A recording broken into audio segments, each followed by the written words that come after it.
Maths class once again. आज हम start करने जा रहे हैं क्लास 8 का चैप्टर 1 रेशनल नंबर्स। और रेशनल नंबर स्टार्ट करने से पहले मैं आपको बता दूं, क्योंकि ये चैप्टर हमने लास्ट ईयर भी पढ़ा है 7th क्लास में, तो आज हम स्टार्ट करते हैं कुछ रिवीजन से। उसके बाद हम इस चैप्टर पे आएंगे 8th क्लास में क्या पढ़ने जा रहे हैं और क्या हमने 7th क्लास में पढ़ा है। तो पहले हम उसको रिवाइज करते हैं और उसके बाद हम नया चैप्टर स्टार्ट करते हैं। तो स्टूडेंट, जो ये चैप्टर है रेशनल नंबर्स, उससे पहले हमारे पास नंबर सिस्टम में बहुत सारे नंबर्स आते हैं, तो सबसे पहले उनका रिवीजन करते हैं। हमने नेचुरल नंबर्स भी पढ़ा हुआ है अपनी प्रीवियस क्लासेस में। नेचुरल नंबर के बारे में हम सब जानते हैं, जो भी हमारे काउंटिंग नंबर्स होते हैं वो सभी नेचुरल नंबर्स होते हैं। तो मैं यहाँ पे शॉर्ट में लिख रहा हूं, जैसे कि 1 है, 2 है, 3 है, 4 है एंड सो ऑन। ये सभी नंबर्स नेचुरल नंबर्स होते हैं। नेचुरल नंबर के बाद आता है सेकंड पार्ट, होल नंबर्स। और होल नंबर्स के बारे में भी हम सबको बहुत अच्छी तरह पता है। जीरो से स्टार्ट होते हैं, 0, 1, 2, 3 एंड 4 एंड सो ऑन। ये सारे नंबर्स होल नंबर्स होते हैं। इसके बाद हमने इंटीजर्स चैप्टर के बारे में भी 7th क्लास में पढ़ा हुआ है। तो इंटीजर्स क्या होते हैं, इंटीजर के बारे में आपको बताऊं तो आप सबको पता भी है। इंटीजर्स में सारे पॉजिटिव नंबर्स तो आते ही है, इसके साथ और नेगेटिव नंबर्स भी इसमें इंक्लूड हो जाते हैं। इसका मतलब 0 से पहले -1, -2, -3 एंड सो ऑन। इसका मतलब हुआ कि इंटीजर्स में हमारे पास जो नंबर्स आते हैं वो पॉजिटिव भी आते हैं, नेगेटिव भी आते हैं और 0 भी आता है। तो ये बात हम सबको क्लियर हो जानी चाहिए। इसके बाद हम देखते हैं इवन नंबर्स क्या होते हैं, क्योंकि हम रेशनल नंबर चैप्टर पढ़ रहे हैं। इससे पहले जो भी नंबर्स आते हैं उन सबके बारे में बहुत अच्छी नॉलेज होनी चाहिए, तो उसका हम छोटा सा रिवीजन कर रहे हैं। आप सबको बहुत ही ध्यान से इस वीडियो को देखना है। इवन नंबर्स वो नंबर्स होते हैं जो 2 की टेबल से डिवाइड हो जाते हैं, जैसे कि 2 है, 4, 6, 8, 10 एंड सो ऑन। ये सभी नंबर्स हमारे इवन नंबर्स हैं। इसके बाद आता है टॉपिक ऑड नंबर्स का। ऑड नंबर्स क्या होते हैं? ऑड नंबर्स वो नंबर्स होते हैं जो 2 की टेबल से डिवाइड नहीं होते हैं। इसका मतलब जैसे कि हमारे पास 1 नंबर होता है, 1 के बाद 3, 5, 7, 9, 11 एंड सो ऑन। आप सब जानते हैं क्या 3 2 से डिवाइड हो सकता है? नो, नहीं हो सकता। तो जो नंबर 2 से डिवाइड हो जाते हैं उनको हम ऑड नंबर्स कहते हैं, और जो 2 से डिवाइड नहीं होते, जो 2 से डिवाइड हो जाते हैं हम उन्हें इवन नंबर्स कहते हैं, और जो 2 से डिवाइड नहीं होते हम उन्हें ऑड नंबर्स कहते हैं। अब नेक्स्ट आता है प्राइम नंबर्स। ये प्राइम नंबर्स क्या होते हैं? प्राइम नंबर वो नंबर होते हैं जो केवल अपनी टेबल में आते हैं। आप सबको पता है प्राइम नंबर्स कौन कौन से होते हैं, जैसे कि 2, 3, 5, 7 और 11, 13 एंड सो ऑन। आप सबको ध्यान से देखना है, 2 नंबर केवल अपनी टेबल में ही आता है, 3 भी अपनी टेबल में ही आता है, इसी तरह से 5, 7 और 11, 13 ये सभी अपनी टेबल्स में आते हैं, इसलिए हम इन नंबर्स को प्राइम नंबर्स कहते हैं। इसके बाद आता है कंपोजिट नंबर्स। कंपोजिट नंबर क्या होते हैं? कंपोजिट नंबर वो नंबर होते हैं जो दूसरी टेबल में भी आ जाते हैं। जैसे अब देखिए, ये 2 क्या है? ये प्राइम नंबर है। 3 क्या है? प्राइम नंबर है। लेकिन इसके बाद एक और नंबर आता है 4, वो क्या है? Composite number. 5 अगर प्राइम है तो 6 क्या है? 6 कंपोजिट नंबर है। 7 अगर प्राइम है तो 8 क्या है? 8 कंपोजिट नंबर है। इसका मतलब अगर कोई हमसे पूछे कि कंपोजिट नंबर्स क्या होते हैं, तो हम ये भी कह सकते हैं अदर देन प्राइम। जो प्राइम नहीं होते वो कंपोजिट होते हैं, और जो कंपोजिट होते हैं वो प्राइम नहीं होते। तो और कौन कौन से नंबर हो सकते हैं कंपोजिट? 9 भी कंपोजिट है, 10 भी कंपोजिट है। अब 9 कंपोजिट क्यों है? क्योंकि 9 तो 3 की टेबल में भी आता है और 9 के टेबल में भी आता है, तो 9 हमारा कंपोजिट नंबर है। लेकिन उससे पहले हमें एक बात और नोट करनी है, इसमें एक नंबर है 1। 1 is not a composite, not a prime. तो हम लिख सकते हैं 1 is not a composite, not a prime. तो यहां तक हमने सारे नंबर्स पढ़े हैं। हमने नेचुरल नंबर्स के बारे में पढ़ा, होल नंबर्स के बारे में पढ़ा, इंटीजर्स के बारे में पढ़ा, even numbers, odd numbers, prime number and composite number. इसके बाद हम देखेंगे जो हमारा टॉपिक है आज का, रेशनल नंबर्स। तो स्टूडेंट अब देखते हैं रेशनल नंबर्स, जो हमारा नेक्स्ट टॉपिक है रेशनल नंबर, उसको देखते हैं। आपके पास रेशनल नंबर किस टाइप के होते हैं ये हमें समझना है।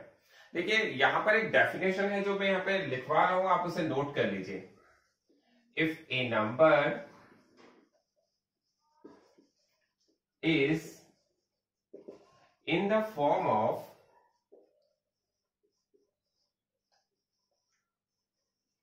P upon Q, where Q is not equal to 0 and PQ are the integers, are called rational numbers. आज हमारा जो चैप्टर का नाम है रेशनल नंबर्स में उसकी डेफिनेशन मैंने लिखी है, आप उस डेफिनेशन को बहुत अच्छी तरह समझिए। आपसे इसमें डेफिनेशन में कहा गया है हमारे पास अगर कोई नंबर है और वो P अपॉन Q की फॉर्म में है, यहां पर Q नॉट इक्वल टू 0 के है, इसका मतलब डिनोमिनेटर में 0 नहीं है। तो और P और Q क्या नंबर हो सकते हैं? P और Q कोई भी इंटीजर्स हो सकते हैं। इंटीजर का मतलब वो नेगेटिव भी हो सकते हैं, वो पॉजिटिव भी हो सकते हैं। तो इस तरह के नंबर को हम रेशनल नंबर्स कहते हैं। एक बार मैं आपको बहुत अच्छी तरह से क्लियर कर लूं, क्योंकि चैप्टर का टॉपिक का नाम भी यही है, चैप्टर का नाम भी यही है हमारे पास रेशनल नंबर्स, तो उसको हमें समझना बहुत जरूरी है।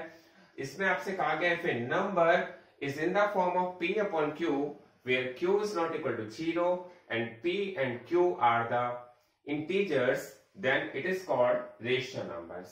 ये हमारे कौन से नंबर्स होते हैं? रेशनल नंबर्स होते हैं। तो रेशनल नंबर के एग्जांपल से और अच्छी तरह समझते हैं। अगर मैं आपसे कहूं कि 5/3 एक रेशनल नंबर है, बिल्कुल है, क्योंकि हमारी डेफिनेशन में कहा गया है कि वो P अपॉन Q की फॉर्म में होना चाहिए। इसका मतलब कोई भी नंबर जो अपॉन की फॉर्म में है वो डेफिनेटली रेशनल नंबर्स है। और कौन कौन से रेशनल नंबर हो सकते हैं? -7/5, क्या ये रेशनल नंबर है? बिल्कुल है, क्योंकि मैंने बताया सभी पॉजिटिव नंबर भी रेशनल होंगे, सभी नेगेटिव नंबर्स भी रेशनल नंबर्स हो सकते हैं। और कौन से रेशनल नंबर हो सकते हैं? और अगर कोई हमसे कहे 1/2 रेशनल नंबर है, हम देंगे बिल्कुल है। कोई हमसे पूछेगा क्या 5/7 रेशनल नंबर है? बिल्कुल रेशनल नंबर है। और माइनस का 5/7 भी रेशनल है? बिल्कुल रेशनल है। तो क्या 5 भी रेशनल होगा? क्या 2 भी रेशनल होगा? क्या 0 भी रेशनल होगा? क्या ये नंबर्स भी रेशनल नंबर्स होंगे? लेकिन ये तो कहीं पर भी P अपॉन Q की फॉर्म में नहीं है। लेकिन आपको मैं बता दूं ये 5, ये 2, ये 0, ये सभी रेशनल नंबर्स हैं। क्यों है? क्योंकि आपके पास अगर P अपॉन Q की फॉर्म में नहीं रखे हैं तो आप अपॉन में तो 1 रख सकते हैं। और हम सबको एक बात तो पता होनी चाहिए कि कोई भी नंबर अगर P अपॉन Q में नहीं है, P अपॉन Q की फॉर्म में नहीं है, तो आप उसके डिनोमिनेटर में 1 तो पुट कर ही सकते हैं। देखिए अगर हमारे पास एक नंबर है जिसको हम 5 बोल रहे हैं, तो 5 तो 5 है, लेकिन अगर हम इसे 5/1 लिख देते हैं तो भी ये नंबर क्या रहता है?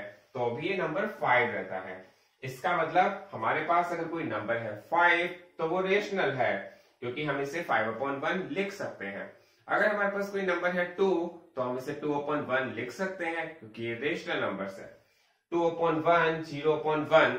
बट अगर मैं आपसे कहूं क्या 5/0 एक रेशनल नंबर है, तो आप क्या कहेंगे? तो हमारा आंसर होना चाहिए नो, क्योंकि हमारी डेफिनेशन में कहा गया है Q is not equal to 0, तो 5/0 is not a rational number. क्या 7/0 एक रेशनल नंबर है? तो हमारा आंसर होना चाहिए no, 5/0 is not a rational number.